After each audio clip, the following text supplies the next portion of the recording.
Et salut, ici Mehdi et Jean-Baptiste pour Indécent et une nouvelle brève, cette fois-ci pour le mois de juin 2019. On tourne le 11 juin, c'est le jour du chèvrefeuille.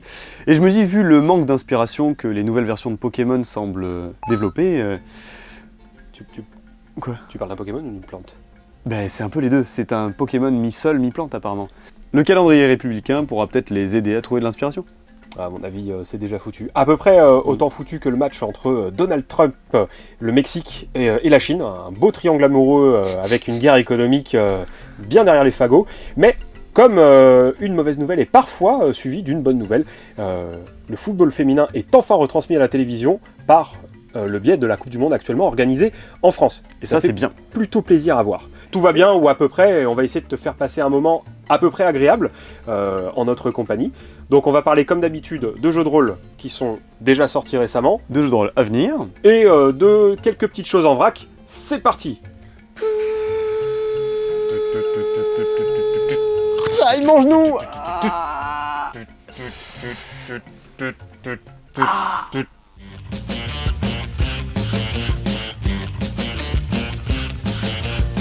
Allez, je démarre cette brève et la partie sur les jeux récemment sortis avec le Casus Belli numéro 29.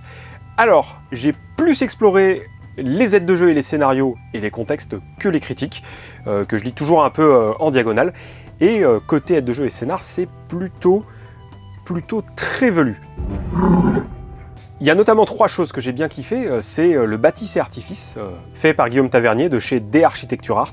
Ici, dans ce Casus Belli numéro 29, ça se déroule dans un hôtel particulier situé à Rouen pendant la guerre de 100 ans, sous l'occupation de notre meilleur ennemi, la perfide Albion. Pour ceux qui connaissent pas, l'Angleterre. Les mangeurs de moules.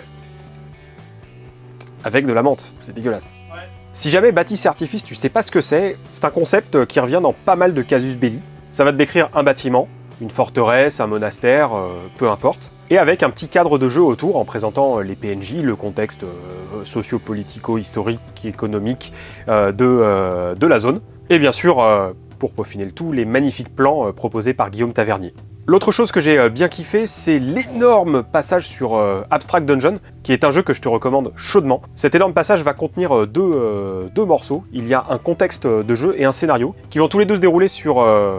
la zone qu'est Gewürztraminer, qui est aussi le nom d'un vin blanc alsacien, en pleine occupation napoléonienne de l'actuelle Allemagne, soit pendant l'époque des frères Grimm. Donc côté inspiration, côté imagination, on est vraiment en plein dans Abstract Dungeon, ce qui est un très bon renfort pour un jeu qui a déjà une gamme relativement conséquente. Et dernière chose qui m'a bien fait kiffer dans ce Casus Belli numéro 29, c'est Menace X, qui dévoile sa 3e et hélas dernière partie, avec un petit ajout de contexte et les 3 derniers scénarios qui finissent cette saga. Je peux pas vraiment dire plus sur Menace X sans te divulgacher le contenu, vu que c'est même carrément impossible de le faire, mais si tu kiffes l'anticipation, les extraterrestres, les scénarios catastrophes, c'est de la boule.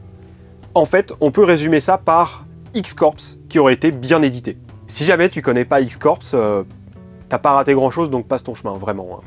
Bon, du coup, Menace X est terminé, mais BBE ne s'arrêtera pas là dans ses itérations autour de Chroniques oubliées contemporains, car dans les prochains numéros, il va y avoir un contexte et des scénarios dans Cow. Non, pas la vache. Ici, on parle bien de Chroniques oubliées Western ou West, qui va se dérouler pendant une guerre de sécession légèrement transformée par le steampunk, assez proche de Deadlands donc. Et il y aura aussi un scénar pour Chroniques oubliées Cthulhu de 90 minutes, que BBE a déjà utilisé au Fiche 2019 et que Roll & Play avait utilisé aussi pour l'un de ses épisodes spéciaux, il me semble. Je crois que c'était en mars ou en avril dernier. Bref, les prochains numéros risquent d'avoir quelques pépites. Et je vais reprendre la main, et comme vous le savez, vu que je suis un fan inconditionnel de Donjons et Dragons, je vais vous parler de Wizard of the Coast. L'entreprise est connue pour ses illustrations fabuleuses et également des produits qui sont de très bonne qualité, et ils ne dévient pas de leur ligne directrice avec l'édition de Ghost of Saltmark. Ici, rappelez-vous que la fabuleuse illustration de couverture peut être remplacée par une autre illustration, beaucoup plus sombre et gothique, avec un nom d'un maléfique, qui peut sentir la friture si jamais vous êtes un peu leste sur les boules de feu. Au programme, la réédition des meilleurs scénarios d'aventure nautique qui ont été vus dans toute l'histoire de Donjons et Dragons, ainsi que des plans, comme vous pouvez le voir, hop là, ici, pouf pouf pouf, ainsi que des plans de bateaux, mais également des scénarios beaucoup plus complexes. Bon, on repasse sur le côté nostalgique de la gamme qui commence un peu à me taper sur les nerfs. Je m'explique. Par exemple, lorsqu'ils avaient réédité la première version de Donjons et Dragons dans une boîte rouge qui valait à peu près 80 €, je trouvais que c'était déjà un peu excessif. Et le fait de rééditer continuellement des scénarios ou des campagnes qui ont énormément plus de joueurs, certes, mais qui sont passés, à mon sens, pénalise un peu le jeu de rôle de manière assez globale parce que ça empêche aussi un renouveau dans l'écriture de scénarios. Alors je dis ça, je sais que Wizards of the Coast sort également de nouvelles choses et progresse, mais j'aimerais qu'ils sortent encore plus de nouvelles choses. Alors rassurez-vous, hein, ici le jeu de rôle, bien qu'il s'inspire d'anciens scénarios, va l'adapter pour la dernière version de Donjons et Dragons, et vous pourrez le jouer avec des personnages de niveau 1 à 12, ce qui est vraiment pas mal, dans le sens où vous pourrez vraiment progresser sur la durée avec vos personnages. Le jeu est disponible pour une 50aine d'euros dans votre boutique, je pense que ça vaut le coup. Allez, je reprends la main avec la dernière sortie de chez The Architecture Art, A Collection of Fantasy Maps. Ça va être une sorte de compendium, de recueil des illustrations que tu avais déjà pu trouver auparavant dans les ouvrages de l'éditeur. Donc dans Tahala, dans Longueville, Seigneurie de Bors et Talticure, mais aussi dans l'artbook qui était le premier ouvrage sorti par l'éditeur, il me semble, et qui est introuvable aujourd'hui. Donc pour précision, ça ne contient que les bâtiments, les plans de bâtiments de ces ouvrages-là. Ce qui va changer, cela dit, c'est qu'il n'y a pas de traces d'univers dedans. Il n'y a que les annotations des plans, les numéros de salles, etc. Mais pas plus. Bon, encore une fois, on en prend plein la tronche. C'est du The Architecture Art, donc du coup, on est plutôt sur du matos très qualitatif. Cela dit, si tu disposes déjà des autres ouvrages de cet éditeur, ça ne risque de pas forcément t'être utile. Mais si ce n'est pas le cas, c'est une incroyable source d'inspiration pour tes parties de JDR médiévaux fantastiques, alors je te conseille vraiment de te jeter dessus. Comme d'habitude, c'est beau, c'est léché, c'est très bien édité. Chapeau bas. Bon, certes, je fais la gueule quand je parle des choses du passé qui sont rééditées, cette sorte de nostalgie absolue quand on les reliste pour les vieux jeux de rôle, mais bon, faut pas non plus abuser. Quand il y a des vieux jeux qui ressortent et qui font peau neuve, ça fait vraiment plaisir. Et ici, je vous parle de RuneQuest. C'est le kit d'initiation qui est sorti. Ça y est, je l'ai dans les mains. Il est fabuleux, tout en couleur, avec des illustrations également en noir et blanc, et avec l'un des éléments les plus régalants de cet univers de jeu, à savoir sa magie et son système de runes. C'est Dead Crow ici qui nous propose une version allégée du jeu. Bien sûr, la version beaucoup plus complexe et beaucoup plus complète sera disponible bien plus tard en crowdfunding, mais ça je vous en parle dans la deuxième partie de la vidéo. Cette version de kit d'intro, à mon sens, est extrêmement salutaire en sachant que RuneQuest est justement un mastodonte de l'univers du jeu de rôle, mais également un mastodonte au niveau des règles. Et ça sera pas de trop pour rentrer dans l'univers, à mon sens, d'avoir ce petit kit sous la main. Petit résumé, hein, l'univers de Gloranta, c'est un univers qui se passe durant une sorte d'âge de bronze fantasmé, avec des créatures magiques un peu venant de tous horizons. Et là aussi, ça amène quelque chose de nouveau dans la gamme de jeux de rôle, qui se nourrit un peu trop de l'heroic fantasy basique du monde médiéval. 12e, 13e siècle. Je vous parlais de médiéval fantastique avec Donjons et Dragons et ses combats qui durent à peu près une trentaine de minutes, voire 1 heure. Ben, sur RuneQuest, c'est totalement l'inverse. Évitez de combattre, vous allez crever la gueule ouverte si vous n'êtes pas bien préparé. Et là encore, c'est positif, on rentre vraiment dans une sorte de réalisme, dans un univers certes fantastique. Dans ce manuel de 70 pages, vous aurez 6 pré-tirés ainsi qu'un scénario qui vous permettra de rentrer tout en douceur et en vache, hein. Pour ceux qui liront le scénario, vous comprendrez, dans l'univers de Gloranta. Je vous le conseille énormément, ce petit kit d'introduction, car cet univers est atypique et il a énormément d'histoire. Vous pourrez même vous plonger peut-être dans des PDF disponibles sur internet, sur les vieilles versions, ça doit être un régal. Belle. Belle.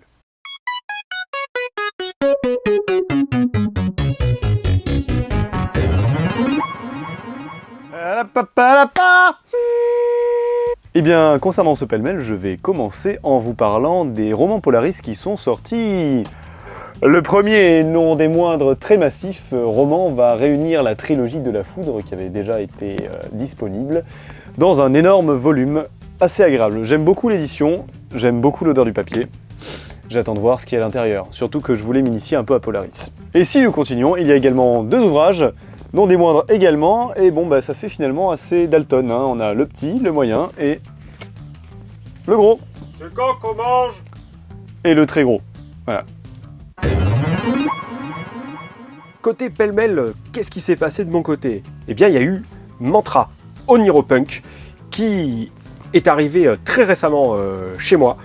J'ai pas eu le temps de le lire, ça ne saurait tarder, ça va me faire une petite lecture estivale assez sympa. C'est la deuxième version du jeu de chez Batro Games, un jeu assez insaisissable autant qu'il est assez accessible même pour des nouveaux joueurs et des nouvelles joueuses. C'est assez onirique, assez dépaysant, parfois assez glauque aussi, mais du coup une très très bonne lecture en prévision. J'ai commencé le premier tiers du bouquin, c'est assez cool. Toujours côté pêle-mêle, il y a une nouvelle sortie pour Tales of Equestria, à savoir ce magnifique écran que je fais défiler comme ça, telle une machine, qui est aussi accompagné d'un scénario, La Malédiction des Statuettes. Ce jeu est décidément assez qualitatif, assez surprenant parce que je m'attendais pas du tout à ce que ça marche, mais plutôt beau boulot de la part de l'éditeur. Et pour finir avec ce pêle-mêle, il y a Agathe qui a fini les livraisons du premier financement de 7ème mer, à savoir le coffre pirate, la version collector d'Héros et Scélérats, et les ouvrages de Nation de Théa volume 1 et 2 en version normale et collector.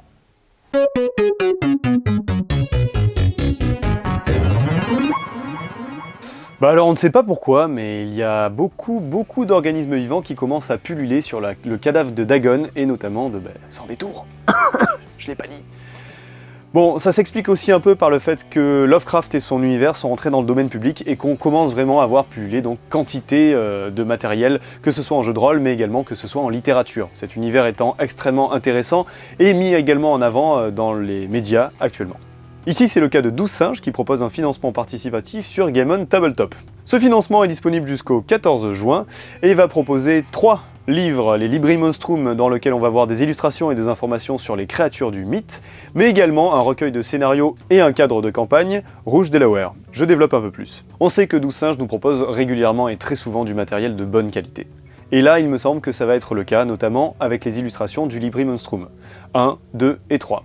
Chaque livre va se concentrer sur certaines créatures du mythe et va permettre de développer le système et l'univers. On sait justement que ce Libri Monstrum va nous servir pour jouer et améliorer l'univers de Cthulhu Hack qu'ils ont développé. Et le cadre de campagne Rouge Delaware va se passer dans une sorte de banlieue bourgeoise un peu étrange, le tout écrit par Benoît Atinost. J'ai hâte. Il y aura la possibilité de débloquer des plans, des facsimilés, mais également des cartes pour réussir à alimenter ce cadre de campagne qui va être franchement intéressant. Alors mon avis sur la question, personnellement je n'aime pas les choses qui ont déjà été faites.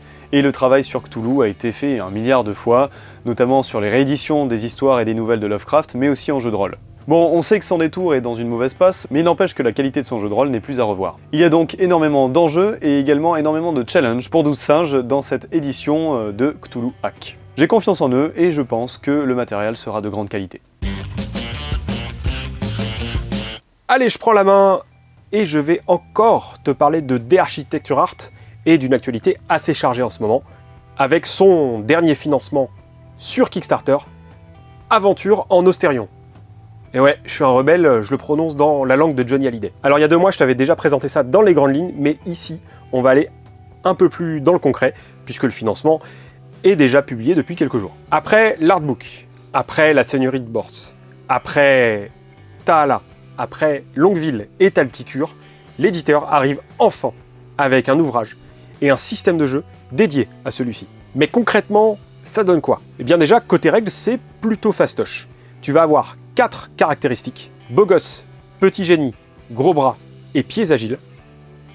Et chaque caractéristique aura 4 spécialités, qui sont des compétences, qui seront au nombre de 16 donc, avec des noms assez marrants comme Abracadabra, que Jacques Chirac n'aurait pas renié, et encore C'est où, qui va t'aider pour la perception. Pour faire un test, c'est super simple. Tu vas avoir 2d6 à lancer, et tu vas devoir faire un total inférieur ou égal au score de la spécialité engagée dans le test.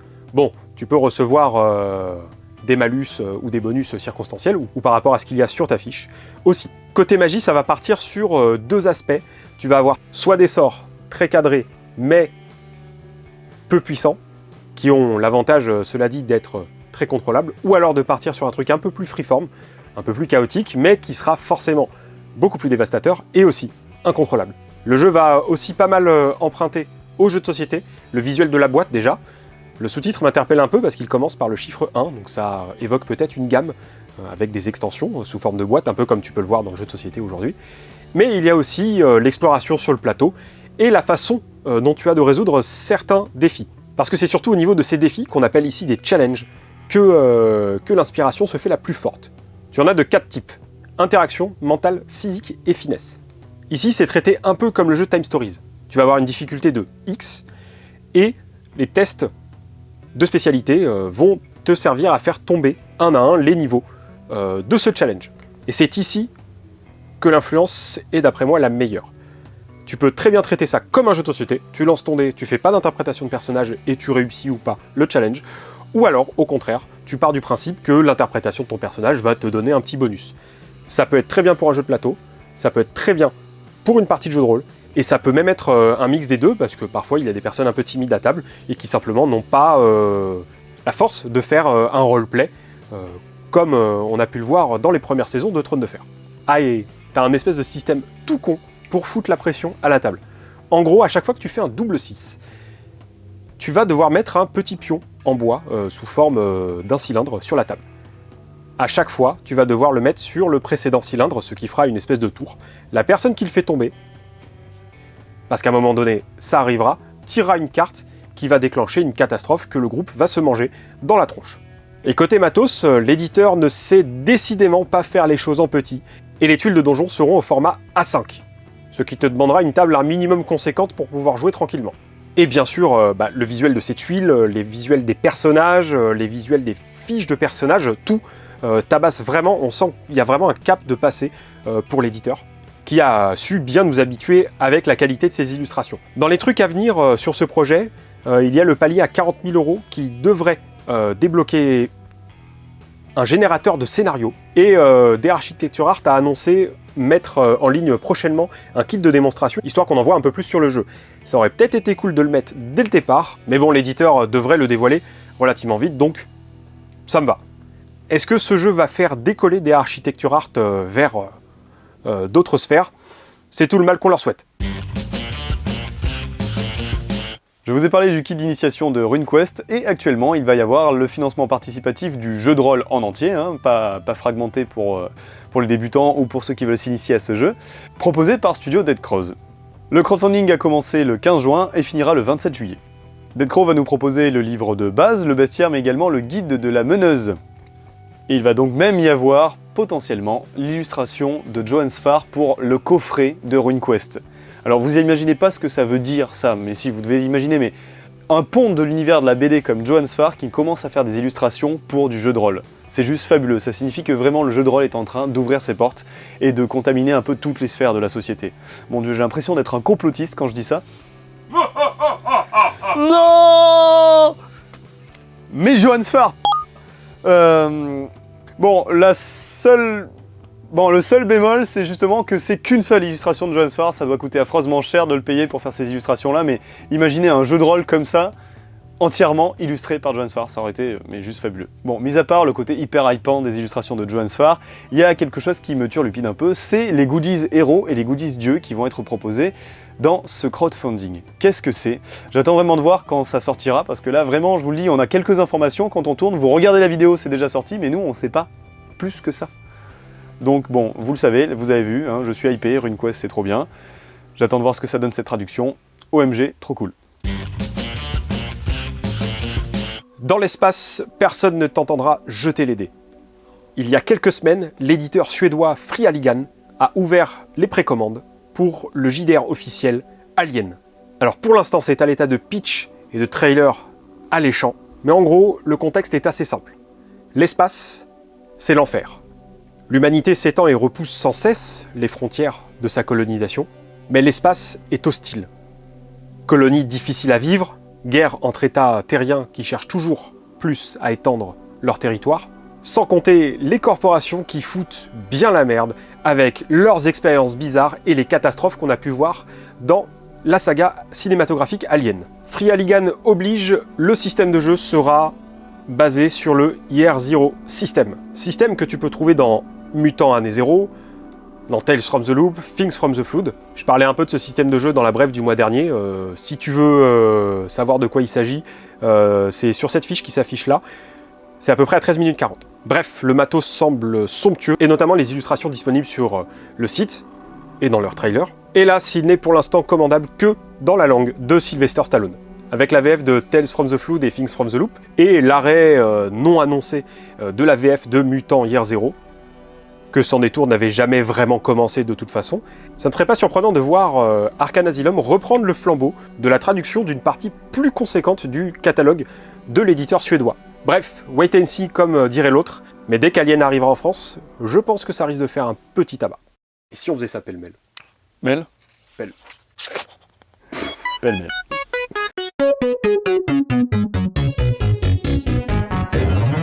Et dans les jeux à venir pour Pêle-mêle, il va y avoir Sorcière et Sortilège aux éditions Stella Maris, qui commence crowdfunding.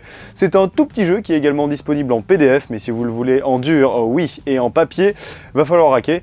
Le jeu me semble assez intéressant, notamment que c'est un jeu d'initiation pour des jeunes enfants de 3 à 13 ans, mais également pour des personnes beaucoup plus âgées. Vous voulez mettre des ingrédients dans un énorme chaudron et lancer des sortilèges? Ben foncez, allez-y. Sinon il y a également le Bitume, c'est une sorte de Mad Max à la française qui va sortir. Et vraiment, je crois qu'il n'y a rien de plus à dire, si ce n'est que c'est de la nostalgie à mon avis à l'état pur, et que ça va valoir le coup un peu de regarder ça. Continuons avec le club. Si vous aimez les monstres de la Warner, l'homme invisible, la créature des marais, les loups-garous et les vampires, vous pourrez les jouer, regroupés dans un univers à la Hellboy avec le BRPD, pour combattre d'autres créatures encore plus vilaines. Et enfin, on passe sur le nom des moindres, V22 Vampire Dark Age, version médiévale, donc Vampire de Mascarade, avec Eresiketa et Friends by Night. Excusez mon accent, c'est terrible. Bon, je pense que ça va valoir vraiment le coup, et vu que j'aime beaucoup les univers médiévaux, ça se tente. Méchant! Elle est trop méchant! Qu'est-ce qu'il se passe dans les jeux à venir, un peu pêle-mêle? En premier, Agathe, toujours, avec Septième Mer, qui va se voir dotée de 2 nouveaux ouvrages, L'Empire du Croissant et Nouveau Monde. Je crois que c'est les titres exacts, je ne suis pas sûr au moment où je prononce ces mots. J'aurais bien voulu me pencher sur la question, mais le financement était simplement illisible, comme le premier financement de Septième Mer d'ailleurs. Aussi, j'ai vite passé mon chemin. Dommage car ce sont des suppléments assez qualitatifs, notamment l'Empire du Croissant, dans leur version originale. Ensuite, du côté de chez Arkham Asylum, l'éditeur a annoncé l'acquisition de la licence pour une VF de Cult Divinity Lost.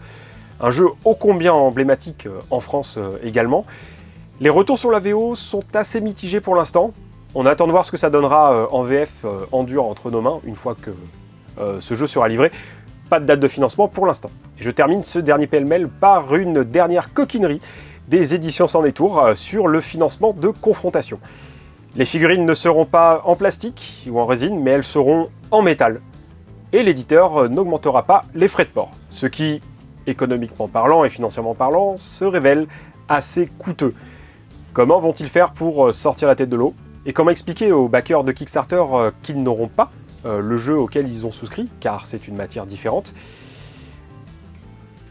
Aujourd'hui, le métal se fait de moins en moins dans l'édition de la figurine. C'est peut-être pas pour rien. Et c'est désormais la fin de cette brève du mois de juin 2019. Si jamais t'as kiffé ce qu'on a dit et ce qu'on a fait comme connerie dans cette brève, le petit pouce bleu, ça peut être sympa. Ouais. Et si jamais ce n'est pas encore fait, un petit abonnement avec le petit clic sur la cloche pour recevoir une notification quand on upload une vidéo sur YouTube. Ça nous aidera pas mal aussi. Rappelle-toi que tu peux nous trouver sur les réseaux de l'internet mondial. Donc on Facebook. Répond assez rapidement en général. Ouais, on essaye. Ça dépend si on dort ou pas. On dort beaucoup, moi à peu près 12 heures par nuit. Ouais. Mais bref. Donc Facebook, Twitter, Instagram, ainsi que notre page YouTube, notre chaîne YouTube, avec la section commentaires sous chaque vidéo auquel on répondra. Ça fait toujours plaisir, franchement, avoir un commentaire dans la vidéo, même si par exemple il y a un truc qui vous a plu, un truc constructif, ça fait vraiment plaisir. C'est pas mal. Et ça nous permet de progresser. Eh bien, comme d'hab, il nous reste plus qu'à te souhaiter une bonne journée, une bonne soirée ou une bonne nuit selon l'heure à laquelle tu nous écoutes. À la prochaine. Allez, ciao.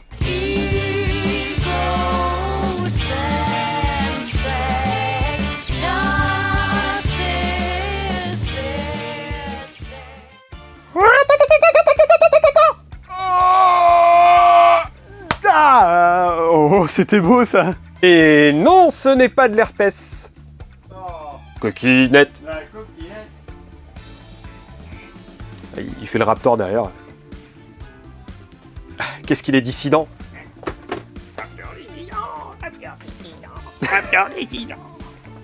Qui vont tous les deux se dérouler autour de Gewürztraminer. Gewürztraminer.